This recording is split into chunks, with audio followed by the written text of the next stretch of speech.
they listen to the stream. You know, they're like, that's the one. I'm guessing that they recognize, or at least they're a little bit more respectful to the Enigma Black Hole than they were in the previous game. You have the carry, Nature's Prophet, you have Dawnbreaker going to come out, or Rapido, you have Leshrac, and suddenly the Black Hole, even if you catch a couple of people, it's not as great. You know, if you have Pulse Nova on the Leshrac and the Bloodstone, you don't even care. Like, I don't care. I have Bloodstone, I have my Diabolic Edict going, and Pulse Nova, I'm good.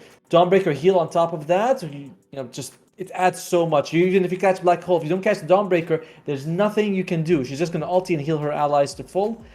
So I like it. I'm glad they're going for it. And Dawnbreaker is also pretty solid against the Naga Siren, assuming it's an off lane, right? She throws out those illusions. You can Starbreaker, Celestial Hammer, bring them down very quickly, combined with the Rubik Fade bot. So overall, just more aggression from XERXIA, a better bit of team fight, better counters to the Enigma overall. Yeah, definitely. Seems to be addressing that problem of Bok this time a bit more, which is definitely nice to see. And even in the first game with the Rubik Tusk, we saw the Naga Siren getting punished pretty hard. Couldn't really lane properly, and like you were saying, with the Dawnbreaker, should be able to accomplish the same sort of thing. And I mean, is the Lina still in the pool? Actually, no. Polaris banned the Lina themselves, so it's going to have to be a different hero this time round coming out for Mac. What would you like to see them pick up to go versus this Leshrac? Ember Spirit is out. That's a little bit. Wait, let me check a second to see what my notes on him say. He does go. Oh, Primal Beast is out. They want to go for the Tusk is also removed. So a lot of the heroes that Mac plays are gone. He has actually. I think he might just be playing the Tiny as a position, but as a mid laner. That's something that Mac does. Other options are maybe Void Spirit or the Bat. Right, these are the heroes that he's been playing. Ember Spirit, Primal Beast, and Tusk are gone. So I expect this. Oh, I was gonna say I expect the support to come out, but okay, a Slot comes out. Okay, so I have. Oh, sorry. You first. I was gonna say Naga Siren support then going. Which I think if you see a Naga support, it's pretty much always a 5, right? It doesn't really do too much when you get in the 4. So do you think that's going to be a thing? But then a Naga Siren Slark lane seems weird. Battle of the Fish people? I don't know. It's definitely not a lane I'd like, to be honest with you. Again, Polaris is doing this thing where they're going to make us look like idiots because we can't predict where the draft is going to go.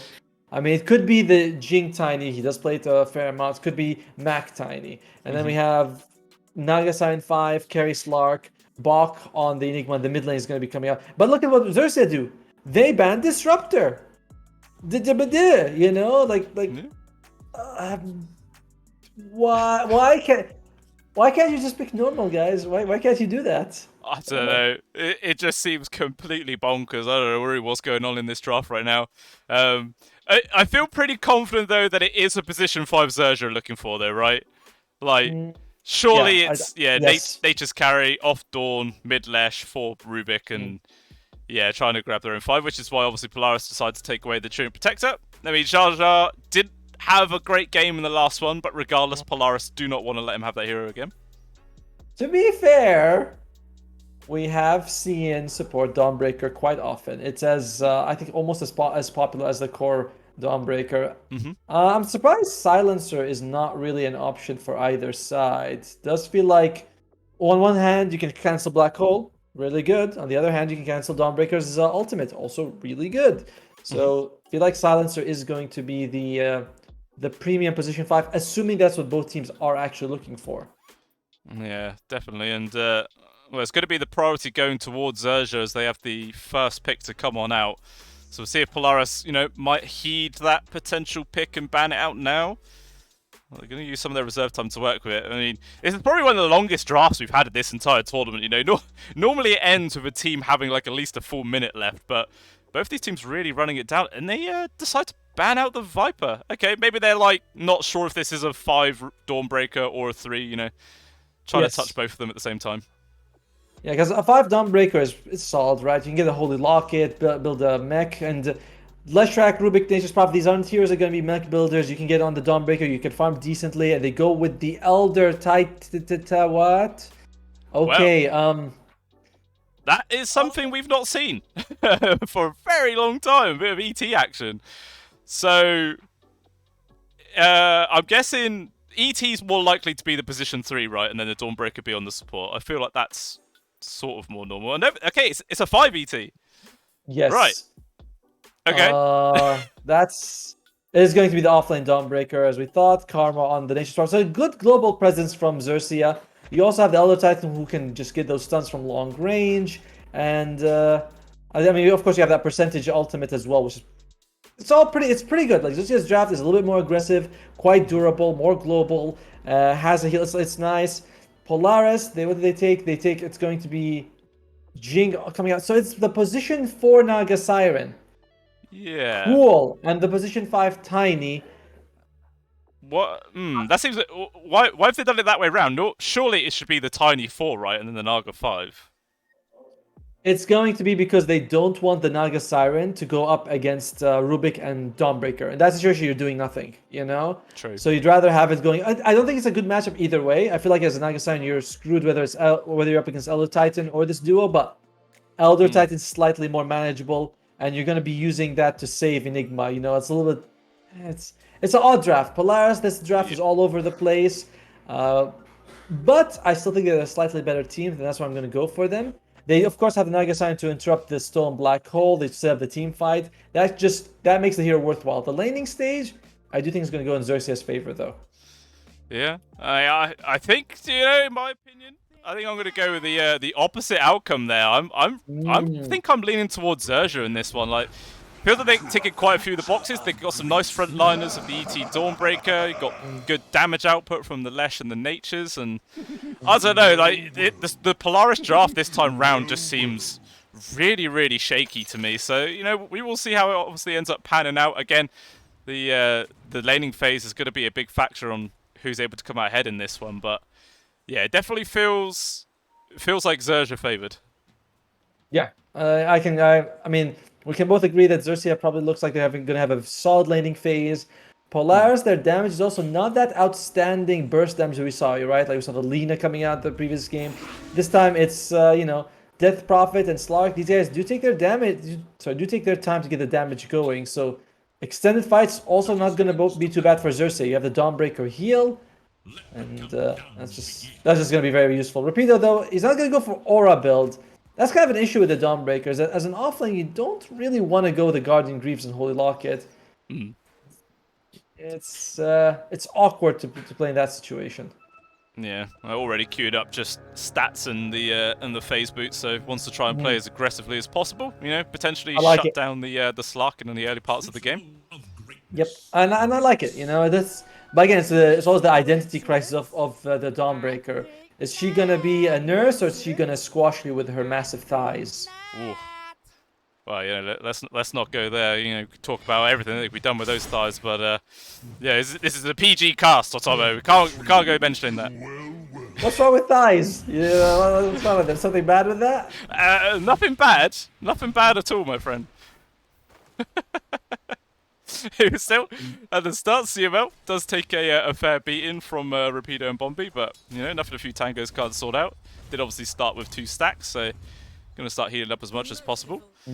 But yeah, I mean, so we'll see how this Leshrac Death Prophet mid lane ends up going down. You know, normally both these heroes like to stick to the other one to allow the AoE damage to do all the work. So it's like, whose AoE damage is actually going to come out ahead here? I was casting, you know, the Bet Boom terms yesterday, and Wingblade, he said these two heroes are basically the same hero. You know, they're both damage, you know, deal damage to tower. They both just like to chase people. Leshrac doesn't heal himself, but once he gets the Bloodstone, it's basically a Spirit Siphon, kind of the same thing. So they're the same hero. They're both just gonna farm. I wouldn't be shocked if they had the same CS at the end of like by 5-6 minutes. So that's how it works. Oh, Akashi's taking a lot of pain right now. That was the wrong one. Yeah, he was. Jesus, yeah. That was quite a beatdown. Does have the salve available, but gonna be unfortunate to use it already. Especially seems like this is level 1 harassment coming out from this XERXIA offlane. Like, as soon as they hit level 2, 3, it's just gonna get that much more worse for him. And yeah, I mean, there's not too much just Tiny can really do to make space there. He's going for the denies. He actually just got one right in front of him because he still does 92 damage, and that's pretty, as some people would say, bonkers. He starts off with so much damage. So He's gonna get a bit of these nice, and you can see he's already level 2, and only now XERXIA's combo gets level 2. It's slightly delayed, but not by much. Yeah, see who's going to be able to use his level 2 to a stronger advantage. I would just assume it's going to be XERXIA able to bully out CML and Akashi a bit easier, especially, you know, obviously 2 melees versus a ranged hero there on the Rubik, just going to allow Bombi to try and play around with that a bit more, make some extra space. And remember what we were saying, XERXIA gonna have a nice laning phase, and so far they're winning all 3 lanes. Alright, slightly Mac coming back here, but JG's still a little bit ahead of him. Top lane, same thing here. Bach, he's only got 7 CS to the 12 coming out from Karma. And one of the things that makes Enigma such a good offlaner is you get those demonic conversions. They help you last and deny, but guess what? Oh dear God. CML just gets deleted. First blood picked up there for Rapido. So again, just gonna help further the lead that XERXIA already have in this laning phase, and could potentially start spiraling out of control of it. Solid K 1000 gold advantage already. Tough situation to be in for Polaris, but it's very expected, right? This is not going to be something that they're like shocked by. The enemy has the better laning heroes, and that's just how it works.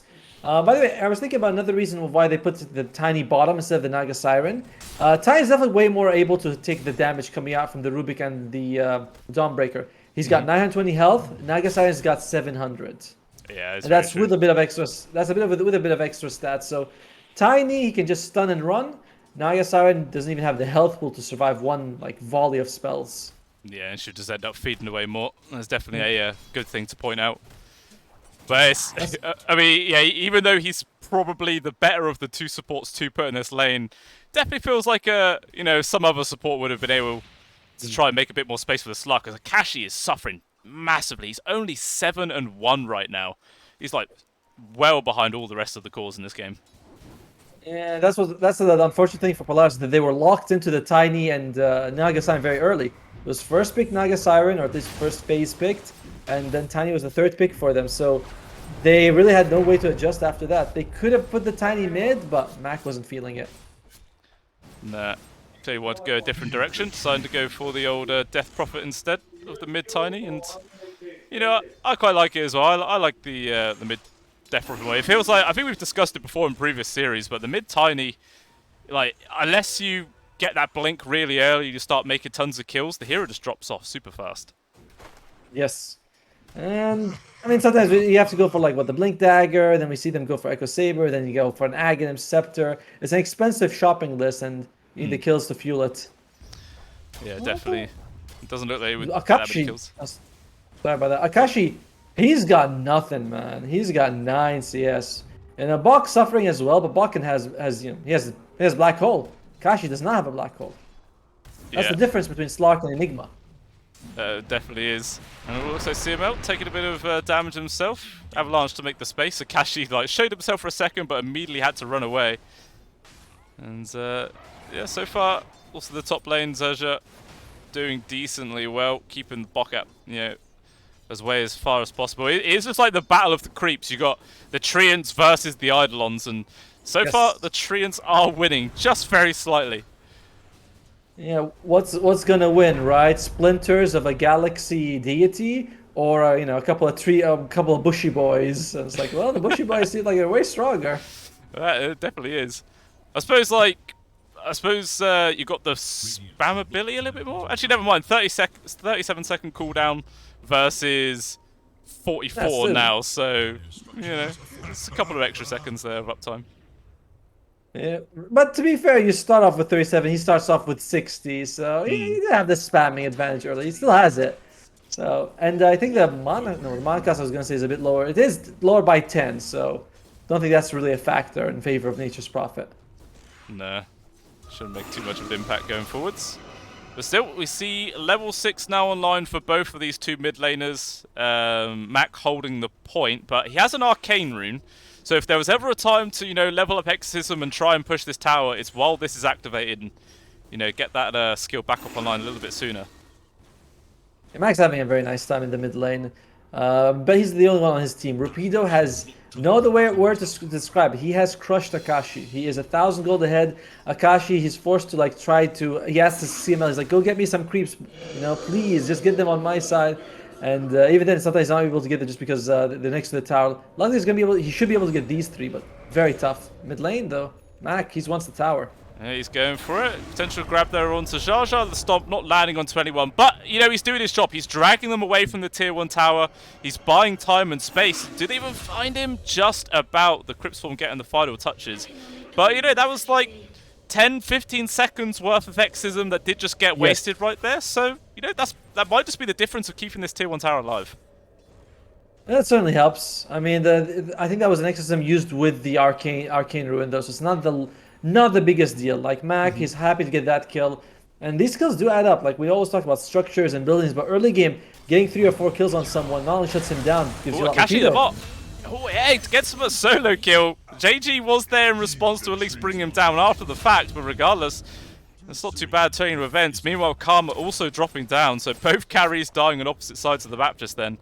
But yeah, I think, to be honest, Akashi's kind of fine with that. You know, he got the solo kill on Torpedo, definitely what he needed to help bump his game back up. Oh, definitely. Like 100% that Polaris very happy with right now. Getting the Karma kill for free. I think Black Hole was used on it. And Akashi was able to kill Rapido. 1 agility. He was the first person to get this. So he like got the kill, then he died. So he got the agility, he got the experience. Oh, this is risky. CML does manage to get the Avalanche Toss combo, but regardless, AoE damage from JG, keeping pace, and looks like they're going to try and bring down this tier 1 tower now. Akashi did obviously TP into this fresh, but there's nothing he can really do unless some more backup starts coming in from Polaris, but it doesn't look like they're that interested in doing so. So the tier 1 tower will fall down. Meanwhile, Mac in the mid, just chilling behind the trees, letting the Exorcism do the work, and tier 1 tower down as well. Again, Polaris, they do lose CML, which is, again, not the best thing, but they were able to get the tower themselves, the mid tower, the most pivotal tower of the game. So they're happy with the trade and how it's going. They're still going for top. Where Karma was trying to TP out, but the ensnare came in from Jing. Actually, though, the response from XERXIA, we'll try and defend this right now. There's still a lot of AoE damage. Karma just can't survive through it. He will drop. Maybe they can get the return kill into CML. It's getting very low. Will eventually fall down. But Mac, the Spirit siphoning everyone, just can't touch this death orb whatsoever. Rapido, ooh, nearly gets away, but the Crypt Swarm just slaps him in the ankles and takes him down. Mac just TPing away like, yep, I've done my job. I am out. Jing was maybe a little bit caught by surprise there, and is there a telekinesis? Don't even need it. Damage burst is enough to bring down the support Naga. Level 3 Fate Bolt really hurts. I look at that, I was like, oh, he's got health, right? He's gonna be fine. Then you see like, oh right, it's Naga Siren with, you know, a level 4 support with barely health on her. So overall though, again, Polaris coming out a bit ahead of that situation, I'd say. Yeah, I think so. Now, even the score as well, 5-5 at 10 minutes in, less than 1k gold advantage, so it does feel pretty even. Like, both mid laners are 70 gold apart, both carries are, like, very close as well, like 50 gold apart, off laners, 100 gold, like, it's just so close right now. Not good for XERXIA. This is not good. You picked this draft to win the laning phase, and you lost your mid tier 1. You're only even with the enemy team, the one that wants to farm. Remember, they're the guys who have the big downtime. You know, they're the ones who have Enigma's Black Hole that takes 3 minutes. They're the ones with the Exorcism, 2.5 minutes. Slark wants to just get an Echo Saber Agams. They're the ones who are slow for Polaris. XERXIA is not able to. They're not putting the tempo that they need. Obviously, it's still early. I'm not as confident as I was in game 1, where I'm like, oh, it's over at 7 minutes. This one, I'm like, yeah, XERXIA still has a chance, but things have to improve for them very quickly. Yeah, definitely. I mean, they did a good job, as we were saying, shutting down the Slark at the early portions of the game, but somehow he hasn't actually been shut down that hard, you know? He's contesting everyone else. He's doing a very good job of recovering right now, and so JG just going to hide in the trees with the Diabolic Edict, doing pretty much exactly the same thing that the Death Prophet was doing to their mid tower, but does get put a stop to. Will be forced to run away. But yeah, as you were saying, they were expecting to win the laning phase versus a support Tiny and Naga Siren, but somehow Polaris just didn't allow it to happen. There is a good thing that's going to happen to XERXIA very soon. Once Leshrac finishes his Bloodstone, which he's not far from, I don't know how Polaris is going to kill him. Their damage is it's there, it's decent, but it's not something that we would be like, oh my god, they're going to be bursting out the Death Prophet inside the Leshrac in 2 seconds. Like, Death Prophet, Spirit Siphon, Exorcism takes time. Enigma damage takes time. Tiny does do decent burst, but that's a position 5 Tiny. You know, it's Yeah, it's not something you can really rely on in those team fight Speaking- situations. You curse the Tiny, see me, that's pretty cool, but actually they don't want to fully commit right now. In comes the rest of the team. The Polaris gets the catch with the Soul Siren. It gets stolen away from Bombi. He's going to use it, going to allow the space for his team to disengage right now. Zsa, though, still get caught from the double. Actually, it looks like he might end up dropping down. Nope, Zsa's out, hiding in the trees, going to TP. Instead, the rest of Polaris chasing after Bombing Repeater right now. But they still can't catch anyone. Meanwhile, they drag them away from the tier 1. JG just loops around, picks off the objective. So they get what they came for. They don't lose anyone in response. Huge TP rotations from Polaris, also committed, and they don't find anything. Absolutely beautiful. I gotta say, Bombi with MVP in that situation. I didn't see the stolen sleep. I was like, we're not seeing the black hole come out there. I'm like, oh crap, they got the Nagasaki sleep. Really well played by him. That could have been a disaster because it looked like they had a perfect setup for a 2-man black hole and just on JG, who was like the main target for XERXIA right now. Sorry, the main win condition right now for them. So Bombi, he's keeping them in the game with one ability, with one good spell steal. Yeah, that was massive. I mean, that's what you've liked to have done in game number 1, taking away the black hole, but definitely this time round, Song of the Siren seems to be the more prioritized ability, and definitely showing it in that situation then. And now, as a result, we start to see XERXIA building up a bit of a net worth lead, 4,000 gold now. Starting to pull ahead. It depends if Polaris is going to be able to put a stop to this or not, but we actually see now another smoke move coming out. And let's see who JG and Zsa are going to end up running into. Baying out this mid, Max shows himself. Who's going to get the jump? Doesn't look like anyone is. Yeah, the catch for both teams is interesting, right? It's like Tiny usually has a good catch, but he doesn't even have Blink Dagger. You don't really have much catch on either side. Maybe if you can get Ensnare from the Naga Siren, that's pretty decent cast range, but it's also only level 1.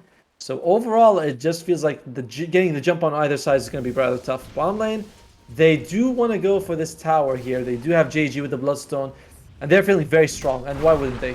Yeah, and looks like Polaris though, they want to try and take this fight. TP is coming on in right now. Oh, Silence Lord. immediately onto the Death Prophet. He's just getting annihilated. Mac not able to do a single thing right now. Now CML is going to get ran out. Bloodstone activated from JG. Just going to allow him to keep charging forwards. The Tiny is dead.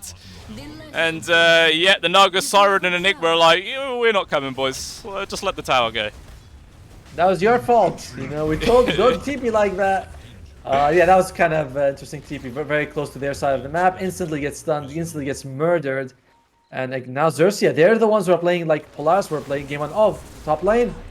Yeah, but he's able to get the black hole out right now, but there's not anywhere near enough damage to actually get anything done. And he's going to end up dropping. Garden Greaves just trying to delay it, but delay is all it does do. And now Black Hole's going to be on cooldown for 3 minutes. That's another opportunity for XERXIA to make something happen. And XERXIA, they knew there was no threat in that situation. They let the black hole go fully without even, they're like, yeah, we don't need to TP anyone, we need to do anything. The tier 1's pretty far from where the black hole is being used, so everything looking in XERXIA's favor. The graph, it's only 56% though. It's not looking at this and being like, oh yes, overwhelmingly. They do respect the team fight coming out from Polaris.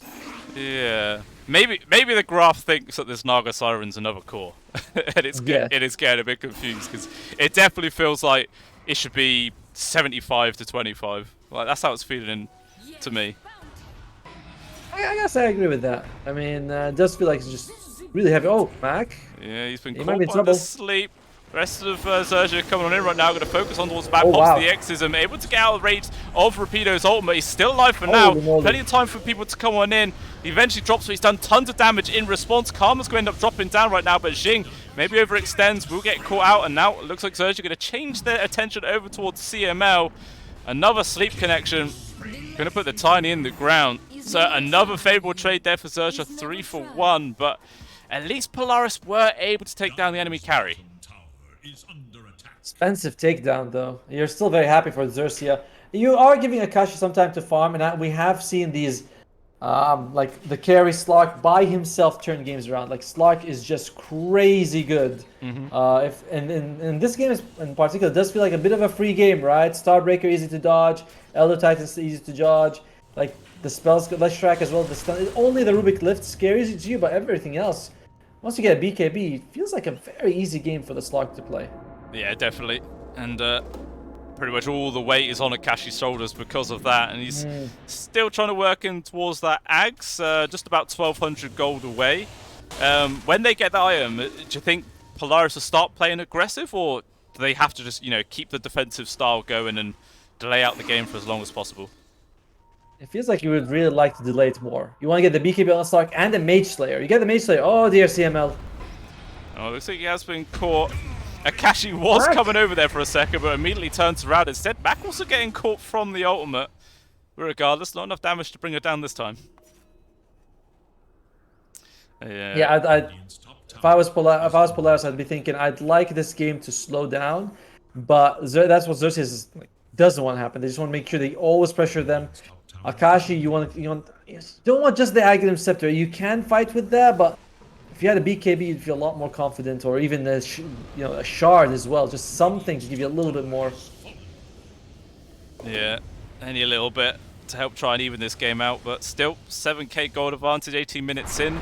I think that's like exactly the same position that Polaris were in game number 1, right? It was about 7,000 at 18 minutes, so they have managed to flip the tables.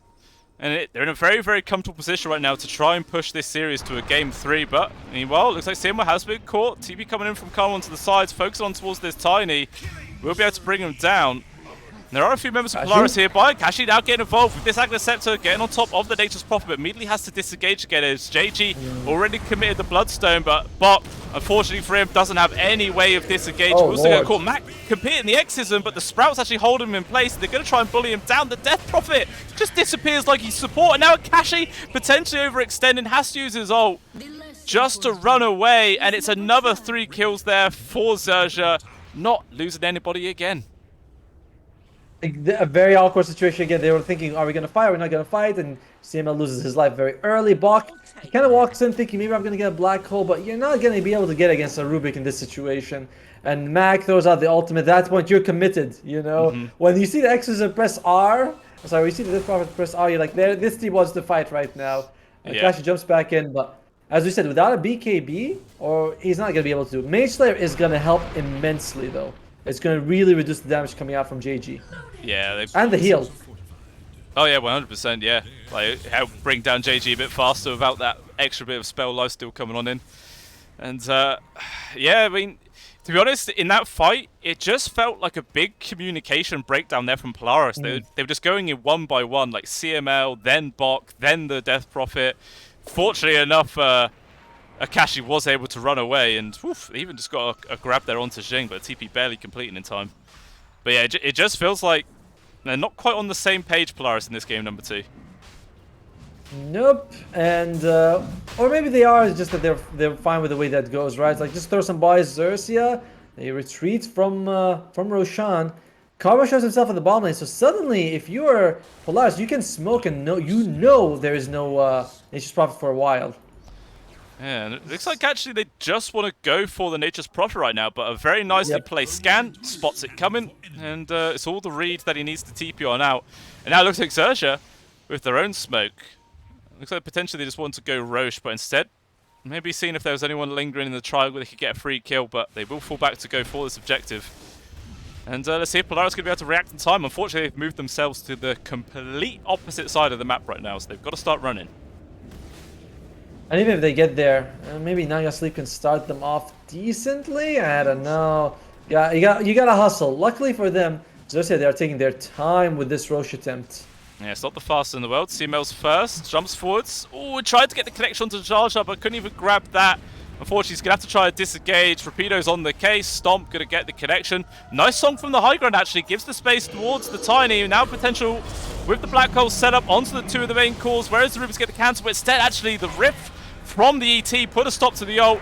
In comes the Dawnbreaker's connection as well. And it looks like Polaris is starting to crumble apart yet again in full retreat right now. CML going to be the one that gets left behind. And it should be easy pickings there for the rest of XERXIA. A good attempt from Polaris, but not enough. They weren't able to catch Bomb in the sleep, but the silence came out from Mac, so it pushed him a little bit away, so he wasn't able to get any valuable spells. He's still Malphus in the end, but overall, Xerxia very happy. You know, they get the mid lane, they get the enemy support, and they're going to be getting the Aegis as well. Good try, but not good enough. Yeah, it was literally the Earth Splitter that come in from Jar Jar just perfectly timed it. So as soon as the black hole started, it just got immediately cancelled again. And yeah, Bok. Does BKB stop that, or does that still cancel things through BKB? It pierces spell immunity. Yeah, so even BKB won't stop Earth Splitter. Yeah, but don't know if it's does it actually stun? It's just a slow. No, I mean I guess that's one of those abilities where I'm like, I don't know if it stuns them. I'm pretty sure it does cancel channels. I think. Might need someone to chat to clarify that. Please, oh wise and handsome people of chat, tell us, does Earth Splitter cancel channeling spells? I feel like it should, because I've seen people like move to the side and they get their thing cancelled, but it doesn't say anywhere in the description. I haven't seen it here in a while. Yeah. Well, something we have to look out for more engagements. You know, we're bringing the big caster knowledge. That's what we're here for. Does this spell cancel? I don't know, bro. Maybe. We are professionals at the end of the day, aren't we?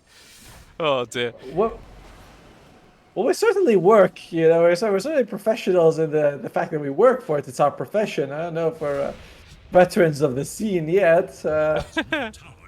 Either way, though, XERXIA, they want to go high ground, and why wouldn't they? You know, you have the Aegis on the left track. He can just walk forward. Rapido, he's got the BKB and the Deso, so he's going to be both hitting hard and not easy to bring down either. Yeah, Akashi's... I was going to say, yeah, it's very difficult for Polaris to defend this. Still got no black hole for 50 seconds as well. This is all the space Urge need to just carry on chipping away, send the Treant army in, and Karma hits from behind. It's just, how do Polaris take this fight? If Akashi can jump in, get like, you know, 5-6 Ascension stacks, just poke and prod, that could be something. He does have the Dip Shroud, so that's going to be a nice way for them to at least get a little bit of healing coming out for them. Jing does not have the shard on the Naga Siren. That would have been a decent way to be able to heal everyone back up again, so... Yeah, that could be a really good pickup, actually. Help him like survive for a lot of this damage. Yeah, it would have been a 40% heal. That would have been pretty massive overall. But without it, you could have like gotten Akashi to go in, get 10 stacks, about to die, heal him up, because not only will he get the heal. Oh, here we go, Akashi. Yeah, poking a prod onto Bombi. Rubik's trying to juke out through the high ground there. He still has the 4 stuff to use if he needs to, but it looks like it says Xerxia maybe want to try and get the catch if they can. Polaris once again in full disengage. JG though is here, stunned, not quite connected onto Mac.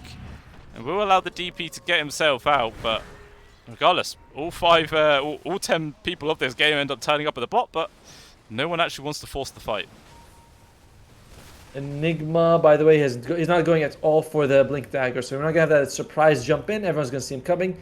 He's got the Guardian Greaves and the pipe, so he's really relying on Jing to set him up with the Naga Sleep.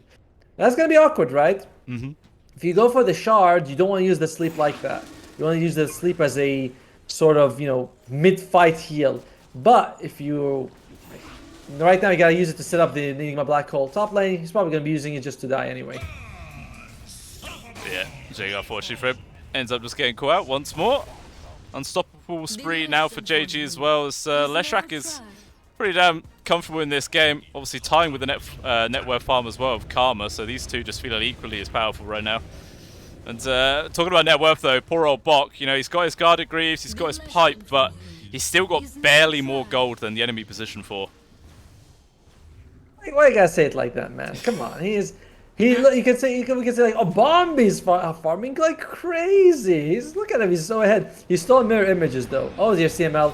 He's getting farmed. Yeah, he just does get caught with it. They do get the first life of JG, you know, potential chance for a turnaround. Song the Siren, got to hold him in place. Bok, he wants to get in there for the Black Hole, but he's stuck in the sprouts. He needs someone to get him out. Can he get there in time? Only the connection to two of them. Karma's actually able to get 4-star out as a result. But regardless, it might be a decent fight from Polaris, though. Rapido's still alive. JG stand his ground. There is the stolen Black Hole against the two main cores, and they are just gone. Do have a buyback available, though. But okay, there just was not the counter. We saw in the first game, they were using the song to counter out the stolen Black Hole, but now they're being forced to set up for the Black Hole. They just have no way of stopping it there. Bombi just got the freest ult of his life. Oh, and he just was able to stay behind. They're not focusing on taking down Bombi himself, right? They're thinking, let's just kill people before he uses his stolen Black Hole, and if we can do that, suddenly it's like, oh yeah, we can just... Like, even if he black holes us, no one's going to be able to get the kills. But unfortunately, when you're like 11, 12k gold behind, bursting the enemy, especially with a Slark and a Death Prophet, a thing we've talked about is not easy. Yeah, it is very, very difficult. It's like very unclear ways about how Polaris are actually meant to start these engagements. And that way definitely wasn't it. Just ended up backfiring massively on them. And yeah, the game just keeps on getting worse now. 17k gold advantage for XERXIA. Full set of barracks gone. There is no Aegis anymore at the very least, but regardless, 2 minutes time potentially will be back up, and XERXIA, I'm sure, going to claim that once again. And I feel like if Polaris let them get the Ags one more time, it could potentially be over. So they've got to try and contest it if they can. They need Akash to get the BKB. He's got to get the BKB. He's still got some distance. You can only afford the maybe the recipe. Sorry, the Infernal Hammer, and he'll still need to farm the gold for the recipe. So it's all on Akash to get the BKB. He gets it. He can jump on Bombi. He can just shred him, and suddenly you have a chance. Without the BKB on the slot, because we see him, right? He wants to get into these fights. He goes in, he takes so much of that magic damage coming out from everyone, and he's like, all right, I gotta go back. You know, there's all these flying stuns. I gotta be super careful. Bot lane. No. Jing in some danger. Nice footwork though in the trees, able to get away. Oh, yeah. Eventually they'll find him though. No way of getting out of that. Godlike spree for JG as well. Leshrak's feeling super, super good now, and you can see at the top, Slark still desperately trying to farm away, but XERXIA using this opportunity to go to the high ground number 2. Bottom tier 3 taking some beatings right now, but it's just not really any way Polaris can stop this until the item was online for the Slark. Yep. And yeah, tower's gone already. Sleep connection onto CML, but it's just holding them back for now. Got to keep on clearing up these objectives. I mean, they don't have any creeps left. And with Diabolic Edict on cooldown, their tower pushing is pretty damn garbage. What's cooldown? Okay, it's back over. It's back. This guy got no cooldown. Oh, Mac trying to force them off the building. They want to keep this melee barracks alive if they possibly can. They've got a decent amount of burst damage to deal with the Treants. They do manage to clear them up. But still, XERXIA not completely falling away right now. He has it. He's back. Okay, yeah, he's TP'd in. BKB up. They're ready to take this fight now. And do XERXIA have the information this is going on? Polaris up to the high ground. Trying to get the connection towards Team Epicon. Get the stolen Black Hole's there! Still from Bombi! They get the lockdown. Tiny as it. Akashi, they're able to survive for now. The Song of the Siren making a bit of space with the BKB from Akashi. Sword get wasted. There's their own Black Hole. Doesn't do much at all. Cancelled immediately. Bok just gets killed in response. And JG just running in the back lines, clearing people up left, right, and center. CML looking for a toss into the fountain. They are going to get it. Can they bring down JG? It's good damage for Bombi with the Song of the Siren! This man is an absolute monster this game, just countering everything Polaris are trying to do. Kashi once again jumping in, but he can't do anything at all on his own. The set of barracks is gone, and now tier 4's getting whacked into. And it looks like XERXIA want to end this game here and now. Bok had perhaps one of the most unfortunate black holes ever. Oh, they're going for more though. Okay. They might get karma. This is a decent grab. Kashi keeping pace right now, but there's just so many ways to disengage. 4 staffs, telekinesis, 4 staff. Just cannot get on top of anyone. XERXIA just playing out their minds in this game number 2. They are. They're just crushing it.